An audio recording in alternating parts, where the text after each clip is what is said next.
Pronto, pessoal, acho que agora voltou, né? Não sei se vocês estão conseguindo me ver, ouvir. Agora sim, agora eu tô vendo até os coraçõezinhos aparecendo. Peço desculpas a todos vocês, eu não estava vendo, não estava vendo vocês, né? Não estava vendo as mensaginhas aqui, não estava vendo mais nada. Travou aqui para mim, peço desculpas a todos, pessoal. Vamos lá? Bom, então continuando a nossa abordagem acerca do artigo 17, né, do novo CPC, pessoal. Nós temos então a troca, né, da expressão para propor ou contestar a ação para postular em juízo. Então, obviamente que ficou um sentido um pouquinho mais abrangente, na minha opinião, ficou bem mais interessante, a redação ficou mais apropriada. Mas nós estamos vendo efetivamente somente duas condições da ação. Nós estamos aí então trabalhando com quais delas? Com o interesse de agir e também com a legitimidade processual ou legitimidade ad causam. Não se fala mais em possibilidade jurídica do pedido.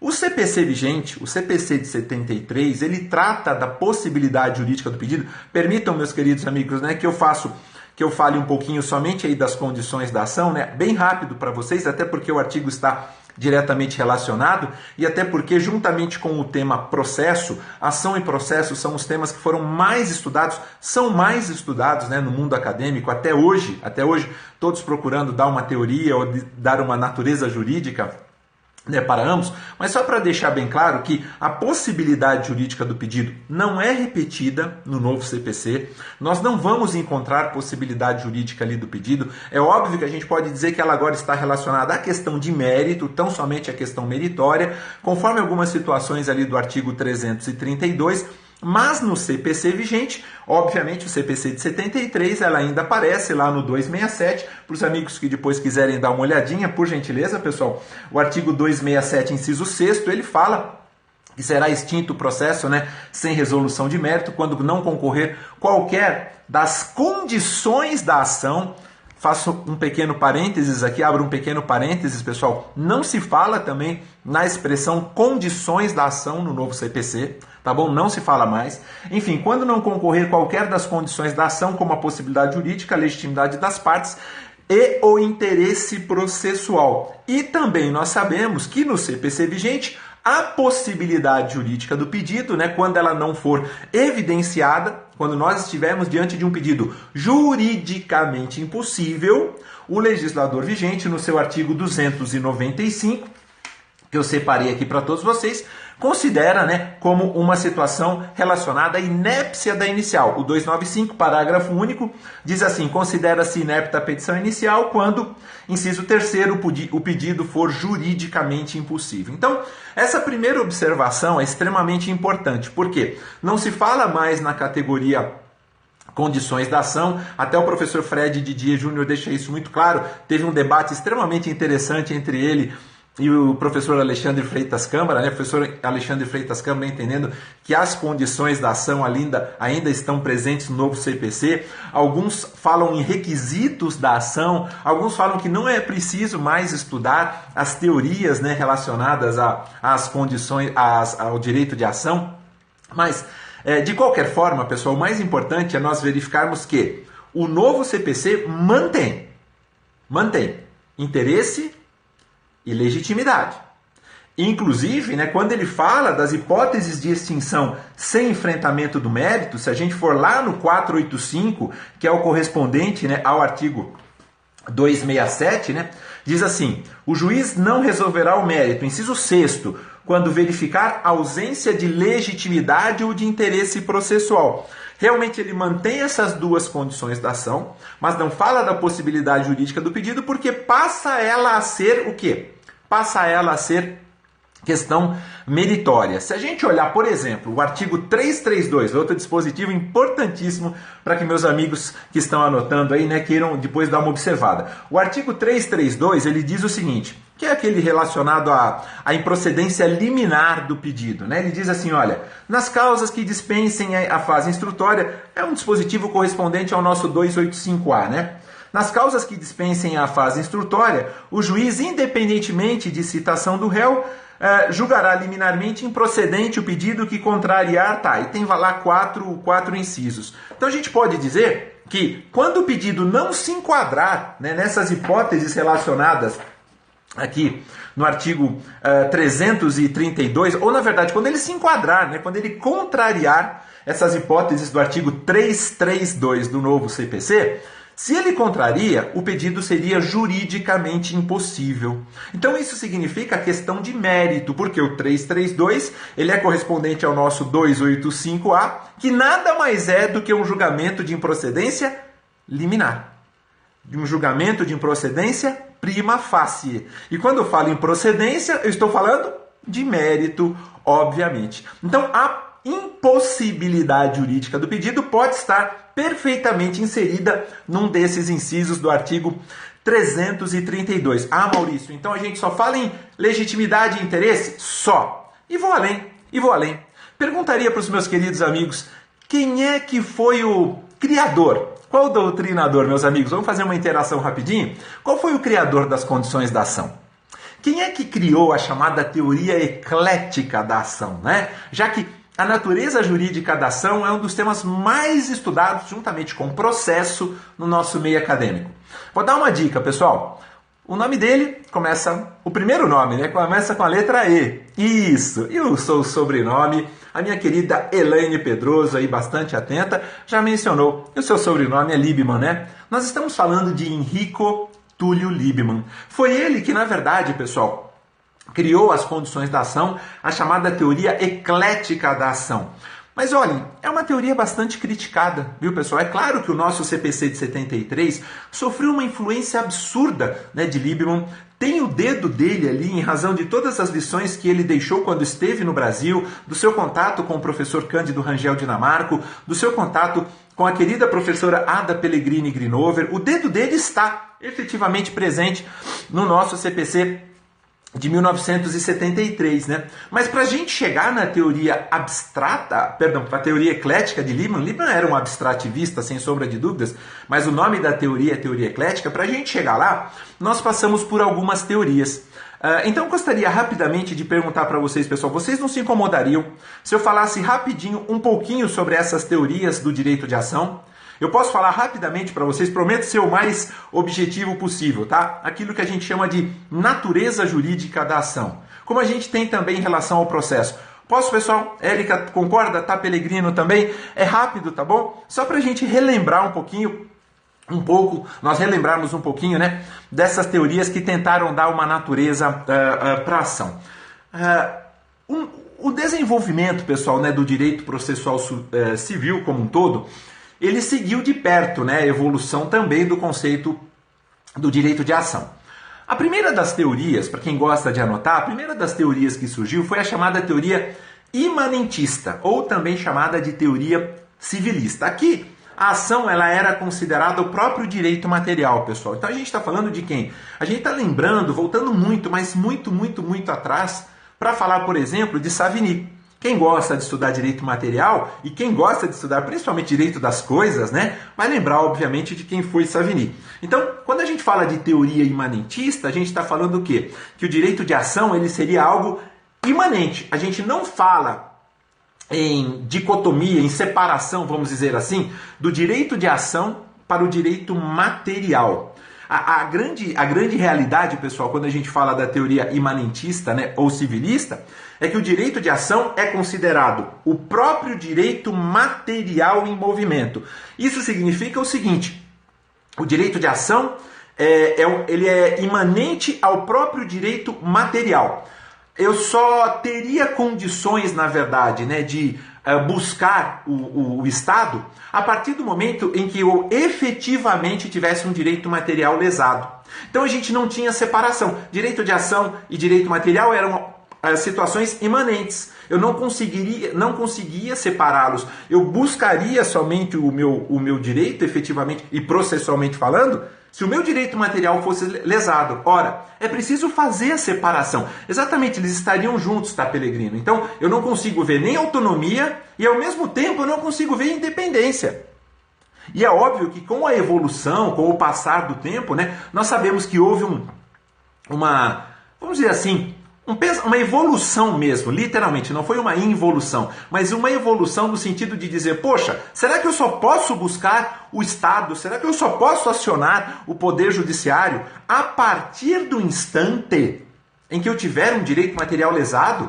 Independentemente de resultado, será que eu não posso buscar o Poder Judiciário? Não. Savigny, obviamente, que era o seu maior defensor, né, dizia, obviamente, que não existiria direito de ação sem direito material. E óbvio que nós sabemos que hoje essa teoria ela é extremamente importante, interessante para fins acadêmicos, né, para fins de estudo, principalmente em doutorado, em mestrado, em doutorado, mas ela teve a sua importância, obviamente, para a época. Hoje não tem mais consequência prática alguma. Então, primeira das teorias, cujo defensor foi Savigny, nós tínhamos direito material e direito processual como algo imanente. A gente não falava ainda, evidentemente, em separação. Quer dizer, o cidadão tinha um direito efetivamente contra o seu adversário, mas não tinha esse direito contra o Estado. Processo, na verdade, e até falando um pouquinho da natureza jurídica do processo, processo para os adeptos da teoria imanentista era a mesma coisa que procedimento.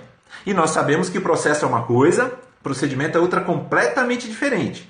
Processo, né, já que a gente está falando de direito de ação, processo é um instrumento que o Estado coloca à sua disposição para a solução dos conflitos de interesses, essa é a ideia clássica, né, que nós conhecemos muito bem, e procedimento é aquela série de atos, né, que são praticados numa sequência lógica até se chegar à tutela jurisdicional, até se chegar à prestação da tutela jurisdicional. Beleza, pessoal? Essa é a primeira teoria imanentista, principal defensor foi Savigny, obviamente com muito conteúdo acadêmico, mas só acadêmico, ou seja, na prática não dá para nós considerarmos essa teoria. Segunda teoria, pessoal, para quem gosta de anotar, teoria concreta da ação.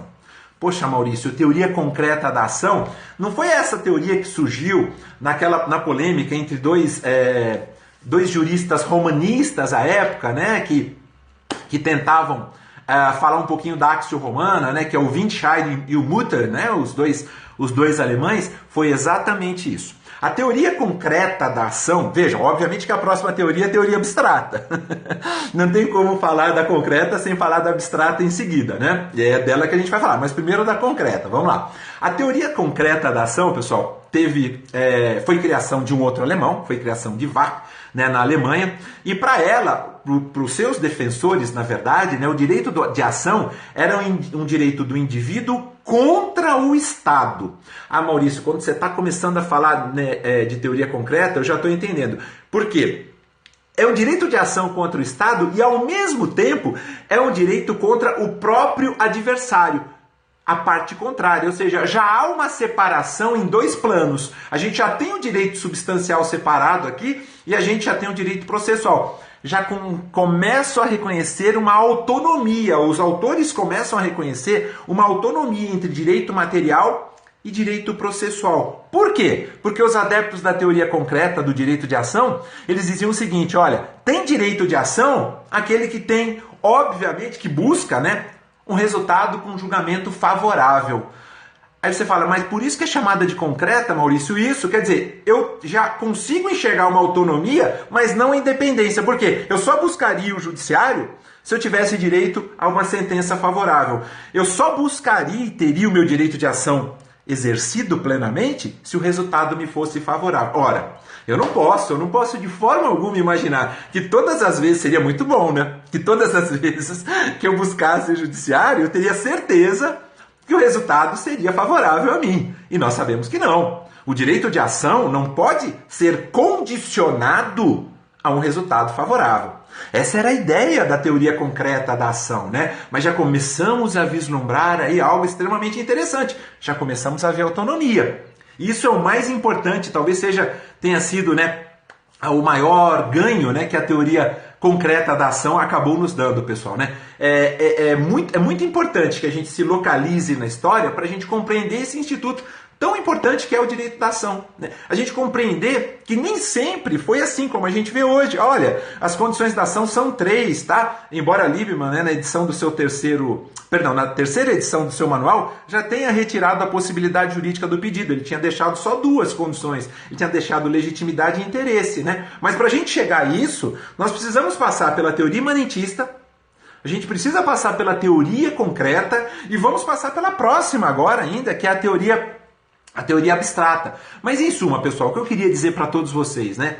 Esse direito de ação da teoria concreta é um direito do indivíduo contra o Estado com o objetivo de uma sentença favorável, tá certo? Com o objetivo de uma sentença favorável e ao mesmo tempo um direito contra um adversário, né? Que teria que se submeter aos efeitos do resultado que o Estado desse. Então, dentro dessa teoria concreta, eu já consigo vislumbrar a autonomia entre o direito material e o direito processual. Fico muito feliz. A história mostrou, né, que isso era efetivamente uma evolução. Por isso que eu fico evidentemente feliz, porque nem sempre o homem caminha, né, pessoal, para a evolução. E a gente sabe disso em toda a ciência, né? Não é só na nossa efetiva ciência jurídica. Terceira teoria. Falei que ia falar rapidinho, né? Preciso falar com vocês rapidinho. Terceira teoria, pessoal. Aí surge a teoria abstrata. E quando surge a teoria abstrata, né? Se vocês quiserem anotar também, pessoal, seus principais defensores foram um alemão, que é Degenkolb, né? Degenkolb, ou Degenkolb, se eu não me engano, e um húngaro também, de nome Ploss. Foram eles que vieram com a teoria abstrata, e dentro dessa teoria abstrata do direito de ação, eles já falavam assim, opa, pera um pouquinho, teoria concreta, concordo muito com o que você falou. Teoria concreta, maravilha, você já está falando de autonomia entre direito de ação e direito material, mas tem um detalhe, esse negócio de julgamento favorável, para nós não cola não. Eu estou tentando ser o mais objetivo possível, né, pessoal? Eu peço desculpas até a todos vocês. Aliás, Liebman, volto a dizer, Liebman era um abstrativista. Ele falava, pera um pouquinho, vamos separar o joio do trigo. Vamos separar o que é direito de ação, vamos separar o que é direito material. Vamos dar autonomia e vamos dar independência ao direito de ação. Eu vou buscar o poder judiciário, sim, mas não sempre mas não somente, né, quando o resultado me for favorável. Não, eu posso buscar o poder judiciário e, evidentemente, o resultado não me ser favorável. Quantas e quantas vezes nossos pleitos não são julgados improcedentes? Quantas e quantas vezes, né, nossos pleitos são julgados parcialmente procedentes? Quantas e quantas vezes nossos feitos são extintos sem apreciação do mérito? Então a teoria abstrata, ela concordava com a teoria concreta quando dizia, olha, é autônomo, mas aí ela veio e colocou uma vírgula, dizendo, mas também o direito de ação é independente. Então eu posso buscar o judiciário independentemente de um julgamento favorável. Compreenderam, pessoal? Essa teoria abstrativista, né? Acho que dá pra gente compreender, porque a gente fala de autonomia e a gente fala também de independência. Não houve uma recusa por completo, pessoal, da teoria concreta. Pelo contrário, os abstrativistas, eles abraçaram a ideia, né, dos defensores da teoria concreta. Só que disseram o seguinte, ambas não se confundem, ambas precisam ser respeitadas, né, dentro das suas próprias características. Qual é o direito material? Por exemplo, hoje, vamos exemplificar? Vamos trazer para os dias atuais, né? Direito material relacionado aí a um dano material que eu tenha sofrido e eu quero obter uma reparação. A gente vai lá no Código Civil, os artigos 186 e 927 dizem o quê? Olha, aquele que causar dano a outrem fica obrigado a reparar, não é? O meu direito material está lá, exposto bonitinho no Código Civil. Aí eu falo assim, poxa, eu entendo que determinada pessoa me causou um dano material. Ah, me causou um dano material? Perfeito, então tá bom. Vou buscar o Poder Judiciário. Vou exercer o meu direito de ação. Vou exercer o meu direito processual, literalmente. Agora, se o resultado me será favorável ou não, eu não sei. Isso era o que os abstrativistas defendiam. Perfeito, meus amigos, né? Dá para nós compreender. Já foram 3 teorias, vamos lá? Teoria imanentista ou civilista, né? Defendida por Savigny. Teoria concreta. Teoria abstrata. Aí vem a quarta teoria, adotada pelo nosso CPC. Qual é essa quarta teoria? Teoria eclética, pessoal. Teoria eclética, que tem, obviamente, em Liebman o seu criador, né? Liebman, volto a dizer, era adepto do abstrativismo, ele era um abstrativista. Eu gosto muito dessa evolução, né, da ciência, e aqui é uma evolução, volto a dizer, né, repito, volto a dizer, é uma evolução mesmo. Eu gosto demais de perceber que o homem, né, literalmente, O cidadão, ele acabou contribuindo demais para que a gente chegasse onde nós chegamos hoje. Por exemplo, hoje a gente já fala até em teoria da asserção, né? Quero ver se eu falo rapidinho dela aqui ao final. Mas voltando à teoria eclética. O Liebman dizia o seguinte, olha, concordo perfeito com essa ideia abstrativista, mas eu quero botar meu nome na história. Exatamente, tá, Pellegrino? Parabéns, exatamente isso que você acabou de mencionar. Daqui a pouquinho a gente chega aí.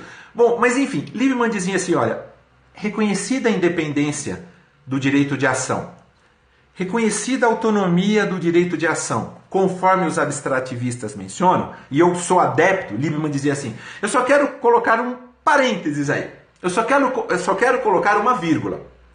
Para que haja apreciação do mérito, para que se busque um julgamento de mérito, Liebman dizia, 3 condições da ação precisariam ser observadas. Quais são?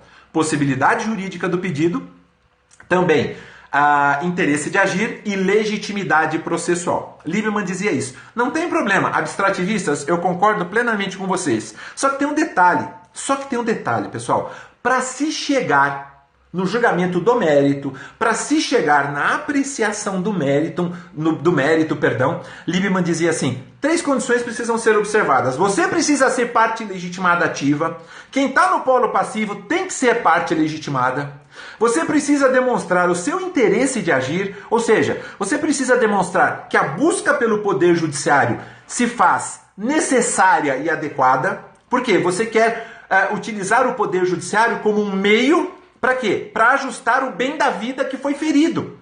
Quando eu busco o poder judiciário para demonstrar o meu interesse de agir, basta eu dizer assim, olha, tentei resolver tudo administrativamente, não consegui? Judiciário, estou batendo as suas portas, preciso que você me ajude.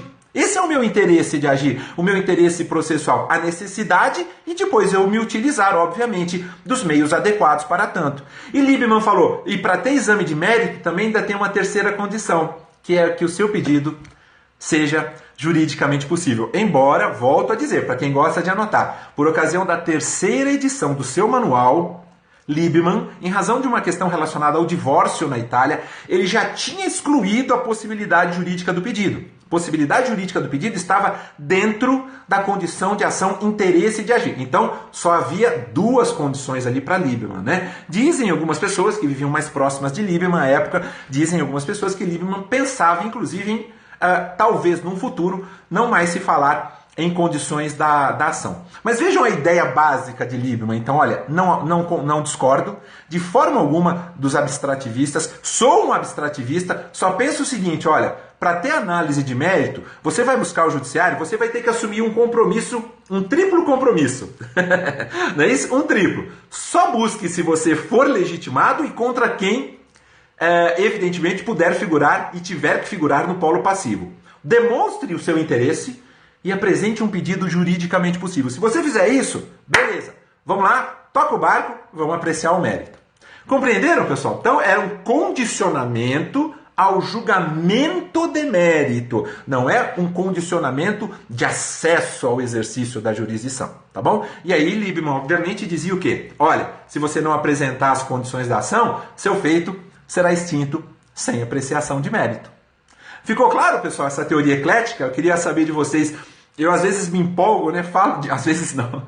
Sempre me empolgo, falo demais. Eu queria pedir, ô Letícia Guedes, minha querida amiga, que está sempre aí também. Acho que deu, né, pra gente entender, pessoal. Beleza? Vamos lá? Vamos falar da última das teorias, né, que tentam explicar aí a natureza jurídica da ação, pessoal. A última das teorias, apenas rapidamente, eu sei que eu estou me prolongando, já são quase 11h30, né, horário de Brasília, eu preciso também terminar, pessoal. A última das teorias é chamada teoria da asserção. Quem é que já ouviu falar da teoria da asserção aí, né? Quem é que já ouviu? Acho que todos os meus amigos, né, já ouviram falar da teoria da asserção ou prospecção, né, também um outro nome, ou também chamada in status assertionis, né, usando a expressão em latim, para os amigos que queiram, então, dar uma pesquisada, né? Ela surgiu em tempos mais recentes, a teoria da asserção. Temos inúmeros adeptos no Brasil, o professor Alexandre Freitas Câmara é um deles, né? Ela é uma teoria, como disse a Tá Pellegrino, ela é uma teoria intermediária entre a teoria abstrata e a teoria concreta, né? E por quê? Porque a ideia básica da teoria da asserção é simples. Olha, para os seus defensores a ideia é a seguinte: se o juiz quando, mediante uma cognição sumária, cognição superficial, ele percebe a ausência de uma ou de mais condições da ação, ele tem que fazer o quê? Extinguir o feito sem enfrentamento de mérito. Mas isso numa cognição sumária. Parte-se do pressuposto, e aqui o peso é muito importante, parte-se do pressuposto de que tudo que foi colocado pelo autor na inicial é verdadeiro. A teoria da asserção valoriza demais aquilo que o autor coloca na sua petição inicial. Tem até uma questão relacionada à boa-fé processual. Eu vou buscar o judiciário, por quê? Os adeptos da teoria da asserção falam assim, olha, por quê? Porque eu sei que todas as condições da ação estão presentes no meu pleito. Ou seja, eu sou parte legitimada, quem está no polo passivo também o é, o interesse de agir está efetivamente presente, porque eu estou buscando o judiciário, né? Obviamente, necessito dessa resposta do judiciário utilizando do meio adequado, o meu pedido é juridicamente possível. A ideia básica é essa. Aí os adeptos da teoria da asserção falam, beleza, não tem problema. Eu vou partir do pressuposto de que as afirmações trazidas por você, autor, na inicial, são nota 10. Maravilha. Se numa cognição sumária, superficial, ou seja, com a inicial, eu já olho ali e falo, como juiz, puxa, está faltando uma das condições da ação aqui. Se nessa cognição sumária eu perceber que está faltando, extingo o feito sem enfrentamento de mérito. Por quê? Porque o juiz já teria condições, desde o limiar, de extingui-lo. E evita, obviamente, o desenvolvimento de uma atividade inútil. Princípio da economia processual. E aí, também os adeptos da teoria da asserção falam assim, mas espera aí, Maurício, espera um pouquinho. Numa cognição sumária é tranquila, mas vamos imaginar que o juiz não vislumbre nenhuma dessas ausências, né, de qualquer das condições da ação, numa cognição sumária. Precise de uma cognição aprofundada. Vejam que interessante. Essa cognição mais aprofundada, se ela for necessária para que o juiz verifique se uma ou mais condições da ação estariam ausentes, aí obviamente, meus amigos, não havendo mais tais condições da ação, elas passarão a ser entendidas como matérias de mérito. E se for o caso, se o juiz precisar dessa cognição mais aprofundada para perceber que está faltando uma ou mais das condições da ação, dizem os adeptos da teoria da asserção, aqui, juiz, você não vai extinguir o feito sem enfrentamento de mérito, não. Aqui já é mérito. Rejeita o pedido do autor com base no 2691. Eu gosto muito dessa ideia da teoria da asserção, viu, pessoal? Eu acho extremamente interessante. Aqui eu estou falando como juiz. No dia a dia a gente vislumbra situações como essas, né? Nós vislumbramos situações como essas. Então, para deixar bem claro aqui para todos vocês, tá bom? A ideia principal da teoria da asserção é, primeiramente, numa cognição sumária, eu olho a inicial e falo, o autor está trazendo tudo direitinho na inicial, né? Eu percebo que ele realmente está agindo com boa-fé processual, parto do pressuposto de que aquelas afirmações são verdadeiras, maravilha, toca o barco. Se nessa cognição sumária, porém, eu entender que já está faltando uma ou mais das condições da ação, o que eu faço? Extingo o feito sem enfrentamento de mérito. Mas vamos imaginar que eu não perceba nada ali em relação à ausência de uma das condições da ação. Eu vou perceber que está faltando uma ou mais condições da ação somente numa cognição aprofundada, não sumária, aprofundada. Se eu ali perceber, pessoal, obviamente, sim, tá, Pellegrino, é verdade, tem sido muito utilizada a teoria da asserção. Até o próprio STJ vem falando, eu vou até citar um julgado aqui para todos vocês. Mas se eu perceber que essa cognição mais aprofundada é que me permitirá localizar, né, a ausência de uma ou mais das condições da ação, isso passa a ser matéria de mérito. Gera uma sentença de rejeição do pedido do autor com base no 2691 e que mais, amigos? Gera coisa julgada material. Eu queria apenas citar um julgado para vocês aqui. O STJ adota, é um entendimento pacífico, né? Eles adotam a teoria da asserção. Por isso que eu quis fazer toda essa evolução histórica, eu acho que ficou interessante, né? Eles adotam essa teoria da asserção e um julgado que mostra bem isso. O voto foi do ministro Luiz Felipe Salomão, ele era o relator, foi o voto vencedor. É o agravo regimental no agravo em recurso especial 655-283. Eu vou repetir, 655-283 do Rio de Janeiro, né? Relator foi o ministro Luiz Felipe Salomão, quarta turma, foi publicado no dia 18 de março de 2015, quer dizer, hoje é dia 20, né? Então, há um ano, há exatamente um ano, foi publicado esse acórdão STJ, afirmando e abraçando a ideia da teoria da asserção. Resumidamente é isso, pessoal. Eu falei do 17, né? Vejam só, eu fui falar das condições da ação, já passei para a natureza jurídica da ação, mas é bom que aí a gente fica com um estudo um pouquinho mais completo. Nós terminamos então nossa revisão, pessoal, de hoje, né? Nossa revisão, não, digamos assim, nossa abordagem de hoje sobre o artigo 17 e vamos continuar abordando todos os dispositivos do novo CPC. Muito obrigado, viu? Rafaela Lopes está sempre com a gente, Maria Jocilane, Tamires Nascimento, DDCR, Elane Pedrosa, enfim, Lê Guedes, todos, Felipe, Larissa, enfim, todos, né? Curtas Jurídicas, muito obrigado, meus amigos, por estarem aqui. Né? Muito obrigado, Beatriz Conduru também, que está sempre com a gente, a Tá Pelegrino, Rafael Fitt, enfim, todos vocês que fazem, né, evidentemente, com que a gente aprenda cada vez mais, né, com todos vocês e continuemos aí lutando aí pelo nosso dia a dia mais produtivo, cada vez mais produtivo dentro do direito processual civil. Tá bom, pessoal? É isso. Então, vamos ver se a gente consegue fazer um amanhã também. Eu não prometo nada não, pessoal, mas amanhã vai ser um pouquinho corrido. Mas eu espero que, de repente, aí na parte da manhã, se eu conseguir, a gente vem já falar um pouquinho. Faltam ainda para a gente terminar o livro 2, o 18, o 19 e o 20. Tá bom? Adri Eduardes, né? Adri Eduardes. Que bom, espero que tenha sido proveitoso aí para você também, sua primeira aula, né? Sua primeira aula, não, nosso primeiro bate-papo, nossa primeira troca de ideias. Aqui não é aula não, tá bom? É isso aí, pessoal. Isso mesmo. MPK, que está sempre com a gente, né? 655-283 do lindo estado do Rio de Janeiro, tá bom? Um beijo para vocês, um grande abraço, fiquem com Deus e uma ótima quarta-feira, pessoal. Até mais.